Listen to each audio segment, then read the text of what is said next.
ప్రభువైన యేసుక్రీస్తు నామమున అందరికీ వందనాలు తెలియజేస్తూ ఉన్నాను.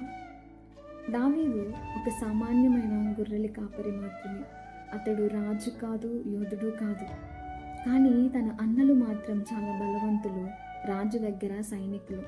అలాంటి అన్నలు గొల్యాతును చూసి భయపడ్డారు, కానీ దావీదు మాత్రం భయపడలేదు. గొల్యాతును చూసి ఎందుకు దావీదు భయపడలేదు అని అంటే 1 సమూయేలు 16వ అధ్యాయం 7వ వచనంలో ఉంది, ఈ మనుషులు పై రూపాన్ని లక్ష్య పెడతారు, కానీ యెహోవా మాత్రం నీ యొక్క హృదయాంతరంగాన్ని లక్ష్య పెడతాడంట.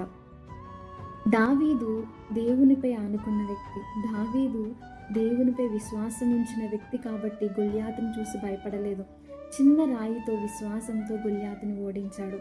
నీ జీవితంలో కూడా గొల్యాతు వంటి సమస్యలు ఉన్నాయా? భయపడవద్దు. దావీదు వల్లే విశ్వసించు. ఎందుకంటే దావీదు యొక్క విశ్వాసమే దావీదుని గొప్ప మహారాజును చేసింది. ఈరోజు కూడా నీ విశ్వాసమే నీ జీవితంలో గొప్ప కార్యాన్ని చేస్తూ ఉంది. ఎందుకనంటే దావీదు అంటూ ఉన్నాడు, నేను భయపడను, యెహోవాయే నా బలము. కాబట్టి నువ్వు దేనికి భయపడొద్దు, నీ బలము యెహోవాయే. దేవుడు నీ హృదయాంతరంగాన్ని చూస్తాడు.